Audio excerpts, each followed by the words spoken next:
the awesome CQuest team this week. We are here with Steph Russo, Karen Pitka. Hi, guys. Hi, everyone. Welcome. I love the when we're on a screen and like video chatting with everyone, like it's just like a thing, like you have to wave. I feel like that started with the whole when we were so long and everything. Well, yeah, because I really feel like I didn't get on. You probably had many more virtual calls than like we did prior to like the shutdown. Like I feel like when did I get on a virtual call with somebody? It was like few and far between. Yeah, I guess probably. I feel like maybe you had word on something. It wasn't super foreign to you. Like for us, it was like, hello? Yeah. Can you hear me? Maybe you can back up from the screen a little bit. I see up your nose. You know, there was like weirdness to it. You know what I mean? On the screen.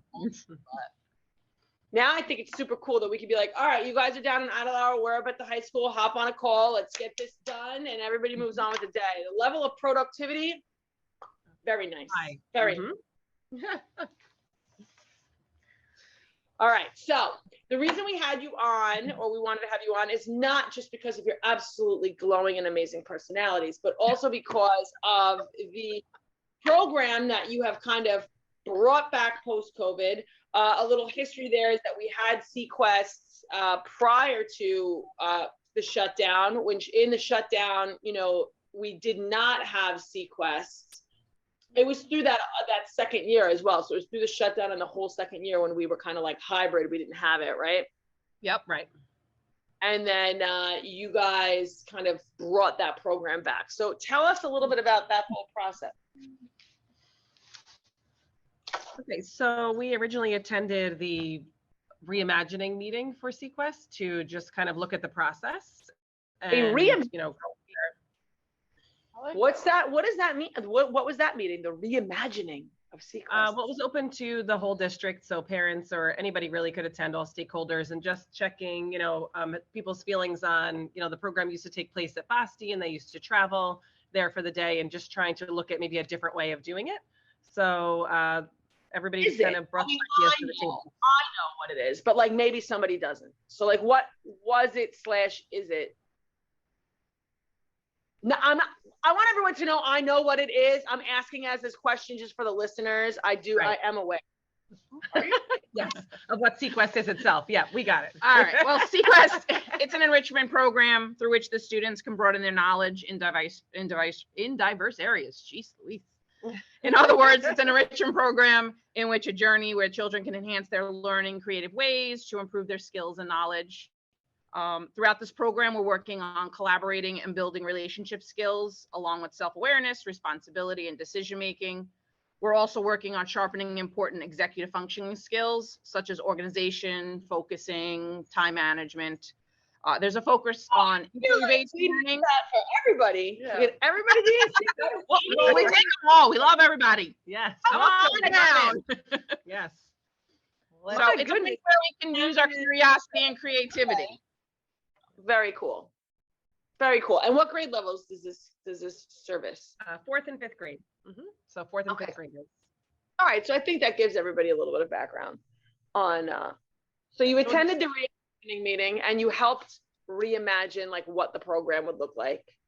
Right. So people gave different ideas and different opinions about what they wanted to see in the program, what worked with the older version of the program, any of the constraints we might have been under, such as maybe transportation, getting the kids, you know, picked up from each building and brought over to Basti's, with not having as many bus drivers available, and just really looking at the program in a different way, you know, into, you know, what kids of today should really be doing. Interesting. So what should they be doing? Like what looking at that ability to have that time management in terms of not leaving your building, you know, during the school day. We're now housed in each building. So that was one of the ideas that was brought to the table, of just looking at it in a different point of view, where, you know, giving them that experience of the enrichment program, but in their building, and being able to work on all those skills, being able to work on self-awareness, responsibility, decision-making, that inquiry-based learning, but in their home building versus having to, you know, be bused somewhere else and then have that entire day and then go back to your home building. So it was a longer day in terms of the older program, but we were trying just to reinvent something new where we could still provide this for the students, but it might impact them in a different way. So now like they're able to go to their music lessons in their building, whereas in the past they might have missed, their lessons for that day. And, kids really look forward to all those special things they get to do. And now that we're in the buildings, they kind of get to be a little bit more, connected with those things that they might have missed in the past. So that's cool. There's a cool little way to, Yeah, it's nice. I mean, even like assemblies, they get to, or, PTA events where they might have had to, finagle schedules, move things around. If it's the day that we're in that building, then we, they attend those things and then they come to us when they're finished with that. So it's not like it's impacting their normal routines too. And you have them the whole day. They just report to you as a We do not. We actually have, since we have fourth and fifth grade, we split them through the day. So we have them for 120 minutes each. So most buildings, we start with fourth grade and then fifth grade in the afternoon. There is some that we flip flop where fifth will start and then fourth will all be in the afternoon.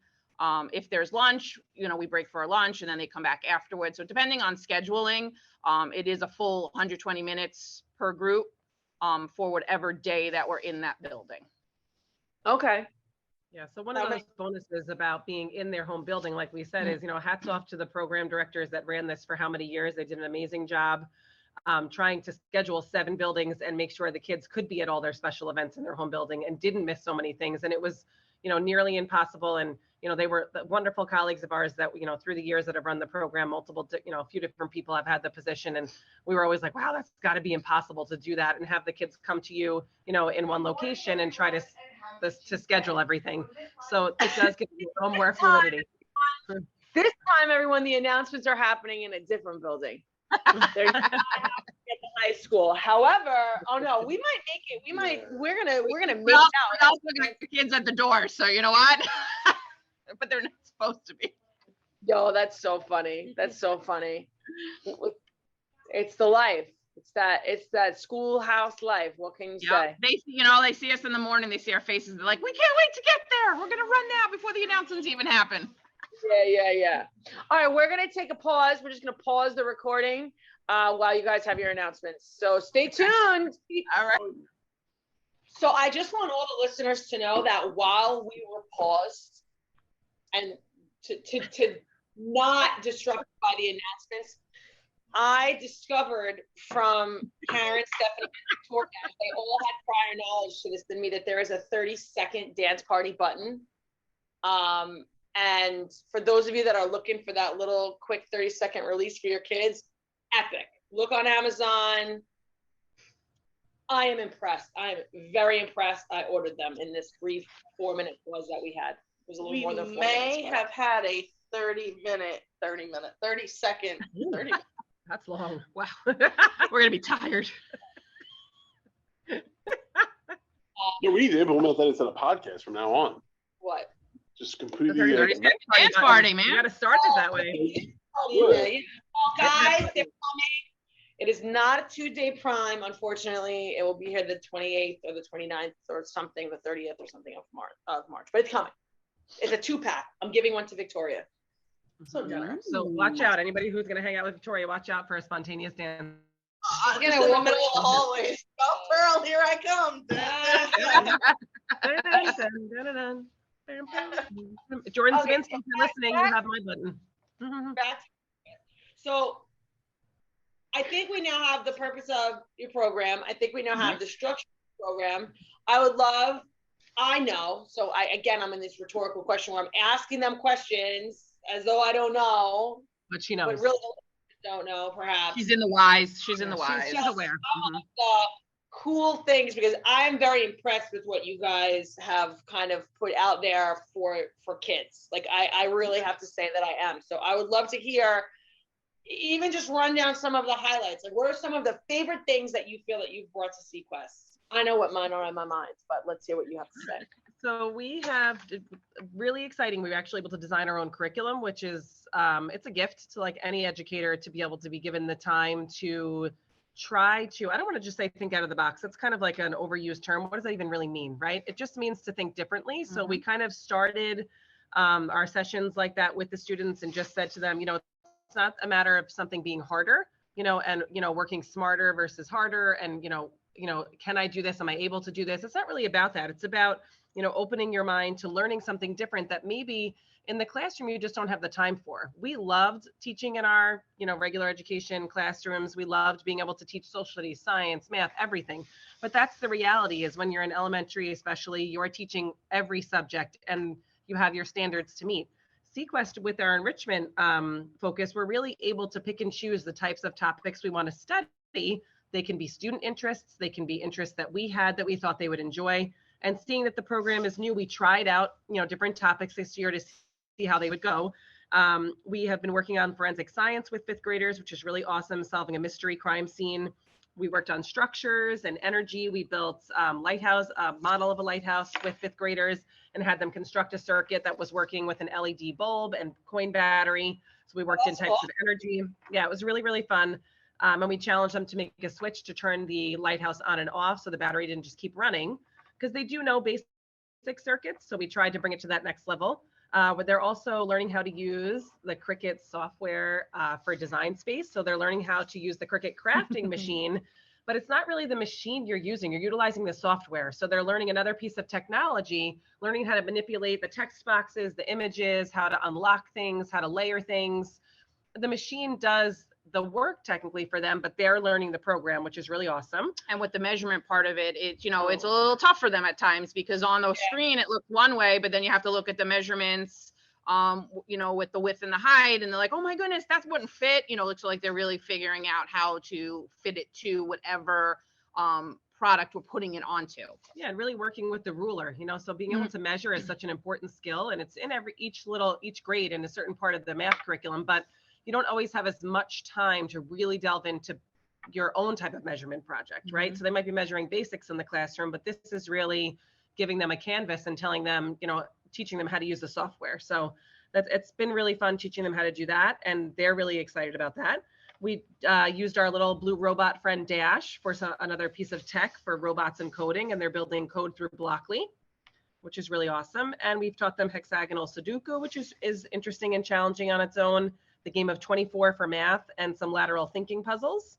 And they actually are all choosing their own research project. It's loosely called a passion project or a 20% time or genius hour. It can be done in the regular ed classroom. You just have to carve out the time, and there isn't always the time. And so we have about 100 students and probably about 90 topics swirling around, and they're each creating a final project based on the passion project that they picked the topic of. So I want to like delve deeper into that. Like what are you giving them, like this is what the project should look like at the end project, or are they just able to, like, if my project is about like whether or not, I'm just thinking off the top of my head, like, will a plant grow in the dark in minimal light or best in a window? You're just letting them like bring in the dirt and like put it in a dark space, put it in a minimal light space, and put it in the window and like see what happens. Like, so it, like, I'm like, that just came off the top of my head. Like, would you be allowing that type of like hands-on thing if that's what they chose to do? Absolutely. Yeah. So we're basically we've been collecting. We're a little bit of a hoarder point. We're becoming hoarders here at CQuest. And right, if you ever visit the Basti stage, you might get lost in a large collection of boxes. Organized hoarders. Yes, organized hoarders. So because we're in all the schools, right, we have a little bit of limited space with how we store things, but we do have this stage at the LGI in Basti, and we've collected boxes. We had some staff helping us with that. The students are bringing in boxes of various sizes. We have paper rolls. We have a lot of different materials. We also collected. You have some stuff? Yeah, stuff? No. Well, see, actually, if you want, I can start asking Dorothy to collect our boxes. So yes, I will have likely a ton of boxes for you, more than you'll know what to do with. Well, we have that already. We're kind of at that right now, but when we have to rebuild our boxes, we'll definitely ask. But why the boxes? Like, what will the box? Right. So we're going to give them, basically, we're going to lay out a bunch of different design materials for them, and including boxes of various shapes and sizes, oak tag, paper of all types, pipe cleaners, cotton balls, popsicle sticks, you name it. We're giving them a ton of different supplies that we have and telling them to create their final project based on what they've been researching, their passion project, and to create something to share out with our presentation. So we're inviting the parents in to see their final project, and they're going to be able to kind of just have their own, they're going to be left to their own devices in terms of creativity to use these materials to make something. Yes, would you like to come? Yes, I was going to ask if we could be invited. We would like to come. Yes, absolutely, yes. Right, so they might use the boxes, they might not. Oh, I thought we were doing hands up. Baby, hands up, give me your heart, give me your heart, give me. What is this episode right now? This is the best episode ever.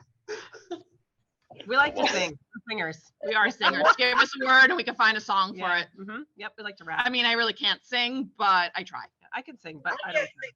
Here I go. Everyone's gonna hear me. So I'm ready with hands up. here I go. Yeah, so they can opt to use the boxes. They don't Yeah. necessarily have to, but they might build a diorama. They might connect a few of them. And if there's somebody is studying Italy, maybe they want to make us a small scene of something, you know, out of the different boxes from that was something you would see in a town in Italy. So they're really going to be given, you know, a lot of different materials to think creatively. We don't want to tell them what we want to see. We don't want to say everybody needs to have a slide, everybody has to have a poster. That really takes out the creativity. And that's actually better for when you're in the classroom. So that way you're working on a certain skill set on that poster in the classroom. We're giving them, and we're able to, with it being enrichment, giving them that time and that freedom to really create something on their own and learn how to do that. You know, how do you come up with what you're going to present to someone, right? How does that happen versus your teacher telling you this is what needs to be made? So as their research, go ahead. Right there, like you just explained the difference of like the classroom teacher versus the CQuest program, just because like we're not pushing into a classroom, there's always an expectation of what we want the kids to do. Right. While they're in the CQuest program, you're giving them that freedom to really decide on what they want to do. Right. So I think that's great. Right. Yeah, and we introduced Flip to a lot of them this year. Victoria came in to help us with that. It was the first, some of them have used it, but a lot of them never did. So they were very interested in that. And we also, you got to use the little flip tents, little tents that they thought were, you know, pretty neat, that they were secluded and nobody would see them. So it was kind of neat. And then we're in the middle of writing scripts for kind of like a newscast for CQuest, like CQuest News, to present at the end of all things that we did throughout the year. So they're in the middle of writing those scripts, and then Victoria is going to come in and help us with the videoing portion of it and also the editing of it using WeVideo. So they're going to actually be the first ones to use our new green screen. I'm so excited. Me too. Me too. Yeah. Yeah, It is large. it is. Yeah. Wait, the We Do app. I didn't talk with them about that yet, No, right? you do. You do. We No, do. we do. You do. I I do. do. Everybody does. Yeah. But did we speak with them about that yet? We all do. No, I didn't know where we were at with it. So. Giving it to them. Oh, okay. So we might not even have to use WeVideo. This is a different program. I have. We Wow. were at that conference. We actually went to a workshop. Here we go. We got the announcements coming. Oh, So okay. we went to a workshop on elementary like newscast announcements. With the following students. And I was very impressed by the app that they used for it, and I immediately thought of you guys, and I actually started the process to get that app for you. It's gonna make Awesome. your Thank you. true, yeah. Yeah, that sounds great. Yeah, we're gonna come with you next year there. Yeah, we like to hear these things. We want to go to that conference.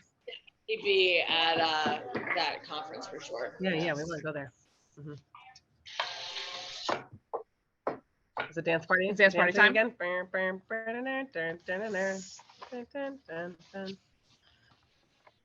Still recording.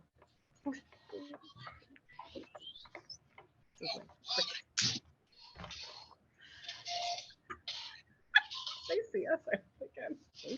Nobody else. It's quite fun, isn't See, it? it's a great time. Yeah. Imagine being a student and you're told to push the button. Yeah. Imagine being the student. We're push the actually button, making you're like a ton of interruptions in these announcements today, which is a good thing. So I think in closing, I'm really glad that we had you on, because I think that a lot of what you guys are doing is really in line with kind of the vision in general for like a lot of what kids should be doing, which is like self-creation and self-empowered learning and like just picking something that you love and figuring it out. And I really think it's great that your program is kind of allowing for that.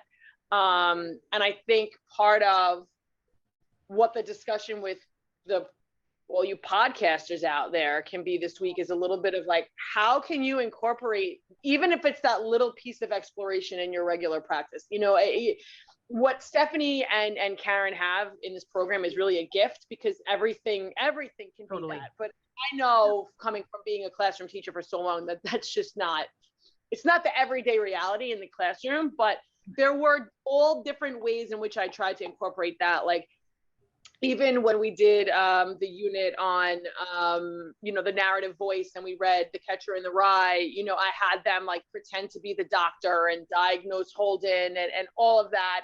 And they got to take whatever angle they wanted to take with that. Were they Holden in the doctor's office? Were they the doctor? Were they the parent and talking to the doctor about why? And it was interesting to see how many kids actually struggled with just like me giving them an idea and telling them to go. Because I think that they're not given that. I mean, and we're talking about 10 to 12 years ago that I did this, right? So I've been out of the classroom for a bit. So even then, when that whole kind of like shift started to like that self-explored learning, like some kids really took it and ran with it. And you could tell that those were probably the kids that were given that layer of creativity over time. But a lot of kids kind of know what to do with that ability to not say, okay, I have to write an essay and use chapter 2 to give quotes from the chapter. And they were so used to that kind of like rigid. Yeah, it's more rigid. Rigid writing process that they struggled with just doing. So what out there, like what can you do, whether you're in a math class, a special ed class, a gen ed elementary class, an ELA class, a social studies class, what are you doing, or what can you even just dabble with that you're giving the kids that opportunity to have that flexi learning, to have that like self-creative motivation? Because I think a lot of times we're afraid to do that in that classroom, because I have to do this, or I have to cover this curriculum. Right, I got to get the next thing done. Which is understandable. Right. Absolutely. If I quote unquote, if this doesn't go well, I've wasted a week. Wasted time. Right. But, and even when I was the mentor, a lot of what I would hear was the mentor, like, I can't do that because if it flops, I'll have wasted a whole week to get them ready for the Regents. And it was like, but what if it doesn't flop? And now these kids have an even better understanding of the content because you let them learn it in their own way. Right. So I think for this week's discussion is just mostly like, what can you do that can just allow the kids to just kind of choose how they learn? You know, because what I'm picking up from you is that a whole big piece of your program is giving them that like creative license to just learn in their own way, you know, which I love. When you visited me at my book tasting years and years ago. Now I could teach them genres just sitting in my classroom, right? Why not? You know, I'm going to introduce them to the genres of different books, but putting them in that setting of the book tasting is the same lesson, just in a different presentation, right? So it's same thing as when you want to go do a math worksheet, pull out a whiteboard instead. If you are doing spelling words, instead of writing them in a workbook, just do them on a dry erase board, give them 2 different color markers. And it's something small, but it's that little motivation piece, and it's the engagement piece, and that way to just kind of turn things around. Do they really have to do that math in the workbook that day? Does that have to happen every single day? Probably not. You know, you're going to want to send some things home, right? Because we're used to sending home paper and the parents want to see what they're doing, and absolutely. But once a week, can you do that? Can you just do whiteboard math and it's the same concepts on the whiteboard, right? Things like when they're reading, we used to do Flashlight Friday.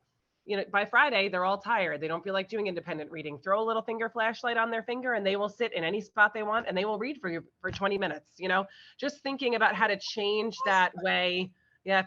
Oh, Flashlight Friday is really fun. The little finger flashlights are fantastic. O'Keefe's.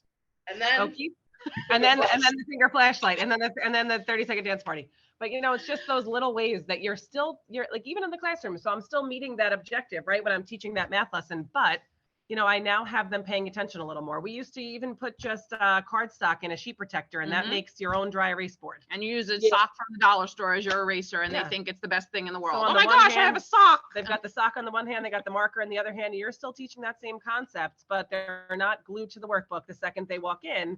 And you're still getting something, you're getting the same objective achieved. I probably wouldn't do that every day because it loses its excitement, right? But if you randomly pull these things in, you might pull in that kid that really had turned off towards something and then give them another idea, right? So that when they come to think of a project they need to create, they can say, oh, I saw my teacher do that once. And I know that she changed my way of thinking about how I was able to do math or how to make reading different. What can I do when I'm making a project, right? No, I'm loving all of this. No, for real. I'm loving all this. Full of ideas, so. Telling me that you're not loving. I got to tell you. We are full of ideas. We are never void of ideas. The attitude, and I'm loving the ideas. Ba-da-ba-ba-ba. I'm loving it. I love my fries. All right. So, ladies, thank you for joining. Thank you. Thanks for having us. We'll see you next week.